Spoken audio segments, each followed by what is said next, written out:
Hello everyone and welcome back to another average review.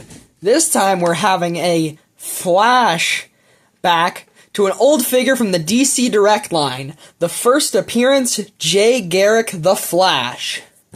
Let's take a look at the box quickly. A very nice orange and black color scheme with some white stars. You can see at the top, it has the first appearance logo, Flash name, and picture of the figure. Down here we see another first appearance logo, the Flash again, and it says collectible action figure.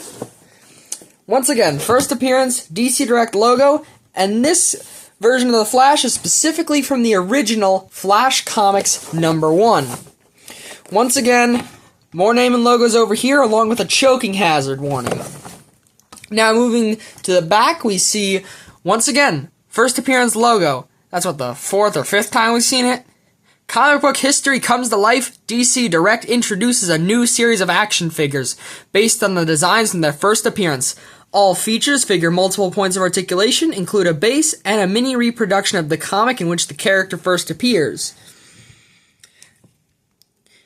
We see a photo of the comic along with the other figures in the first wave being Wonder Woman, Batman, and Shazam, aka Captain Marvel, along with a little bio for each of them. For Jay Garrick's, it says, Speedster Jay Garrick, the original Flash, first donned his legendary winged helmet to combat wrongdoers in 1940's Flash Comics #1. Down over here in the corner, we see some possibly outdated addresses and definitely outdated phone numbers, due to the fact that DC Direct isn't really a company anymore and it's just part of, well, to my knowledge, McFarlane Toys, since they own the DC license. Also, we see an advertisement for Wave 2, including Superman, Robin, Green Lantern, and Hawkman, along with a $20 price tag, which is the price I got this figure for. And at the bottom, we see a barcode, and, probably not going to be very useful since I have a feeling this figure isn't in stores anymore since it was made in the 2000s. One little thing I wanted to note is that there's a little window at the top so you can see the figure at an upper angle. But yeah, enough with the whole taking a look at the fancy cardboard stuff. Let's get this guy out of his box. With Jay out of the package, we can see that, well, he's a very simple sculpt. Same with the paint, just a nice, fairly matte paint job, although there is a good amount of sculpted details. You can see there's a lightning bolt belt buckle. The lightning bolts on his shirt and pants are actually, indented in and then painted over. And, just a fairly nice, not that muscular body. You can see his face is young, unlike, most other Jay Garrick figures, which are more older versions. We also see that he's got his nice little red shoes with the wings on them, and same for a very nice looking helmet. Now, other DC Direct J figures have a removable helmet. I'm not going to try with this one since, it's probably an over 20-year-old figure, and I don't want to break it. But overall, a very nice figure. Only complaint, his hair looks a little black to me. I don't know. I'm pretty sure Jay's hair is meant to be brown, but this might just be a Flash Comics #1 thing. Who knows? This in after recording the rest of the video quickly.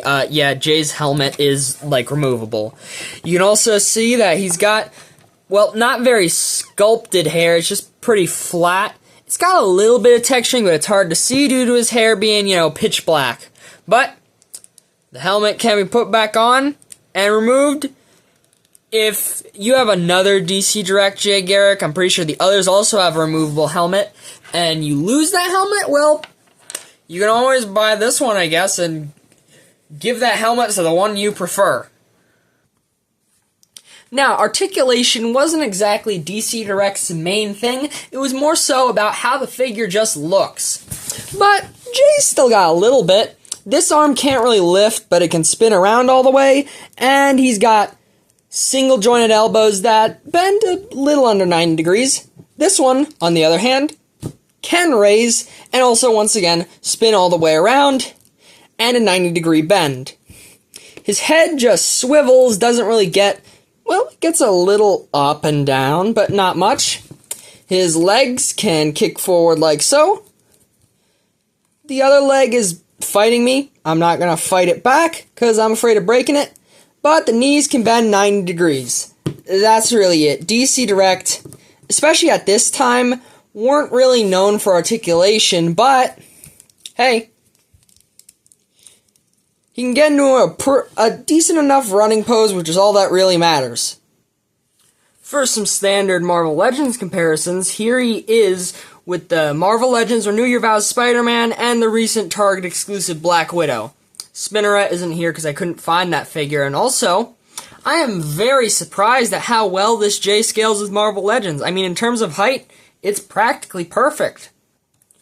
For two larger characters, here he is with the Destroyer 2-pack Thor and 20th Anniversary Hulk. Here he is with Wolverine. And here's Jay with fellow World War II Marvel hero Captain America. The one on the left is from the 20th Anniversary line, and the one on the right is from the Toy Biz Face-Off series. Although, come on, this is a DC figure, so let's focus on some DC comparisons. First of all, we have Superman and Wonder Woman from DC Universe Classics. Both of these are sort of just the standard bodies for the DC Universe Classic line as a whole, and they're only usually with minor tweaks like a new head sculpt or a couple new pieces for the lower arms or boots or maybe even torso, and of course the heads.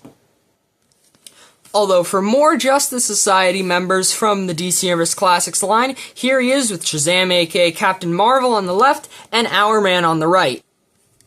I don't own a standard 6-inch Flash, but here he is with two evil counterparts, being the DC Universe Classics Crime Syndicate Johnny Quick on the left, and the Mezco 112 Collection Reverse Flash on the right. Both of these were built off previous Flash figures, so if you have either the DC Universe Classics Flash or the Mezco Comic Flash, then this is sort of what that'd look like.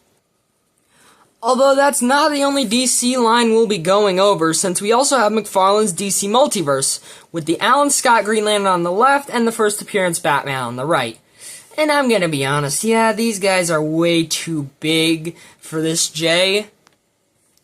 To illustrate my point, here's the DC Collectibles DC Essentials Flash on the left, and the McFarlane DC Multiverse DC Rebirth Flash on the right, which I use as Barry and Wally respectively.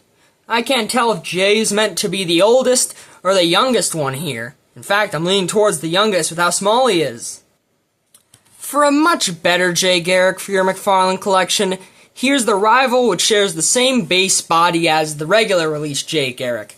As you can see, he's a lot taller than the DC Direct Jay, but he does fit better with McFarlane figures. Although I gotta admit, he might actually be a little big. What do you know? Can't get anything when you're Jay Garrick. And as is tradition, here's Jay with Hitmonkey and... Hey, wait, that's not Goliath. That's just the Super Adaptoid trying to be Goliath. And they're both 12 inches, it works. Now, what does our Crimson Common here come with in terms of accessories? Well, he gets a pretty nice looking bronze stand. Once again, first appearance logo, Flash name up top, and then Flash Comics number 1, 1940 on the bottom. It's got one peg hole for the one peg hole in his foot right there. You just kind of put him on, and he's standing there. Pretty simple stand, you know, it gets the job done, and it also looks very nice. But that's not the most fun accessory it comes with, because, as advertised on the back of the box, a mini replica of the first Flash comic. This isn't just like a little thing. No, this is the entire comic, just way smaller. And oh my god, this is probably one of the most fun accessories I've ever seen with a figure. And it really shows that DC Direct was about the comics. Just getting it as accurate as possible to how these characters were in the comic, to the point where in this line they included miniature comics of their first appearances, a real celebration of the character. While this Jay figure may not be well articulated really at all, he's a really good J for your 6-inch collections, especially since the DC Universe Classics version is, well, on the pricey side. But still, he's not too articulated, but it's a neat celebration of the character's first ever appearance, and overall a nice looking figure.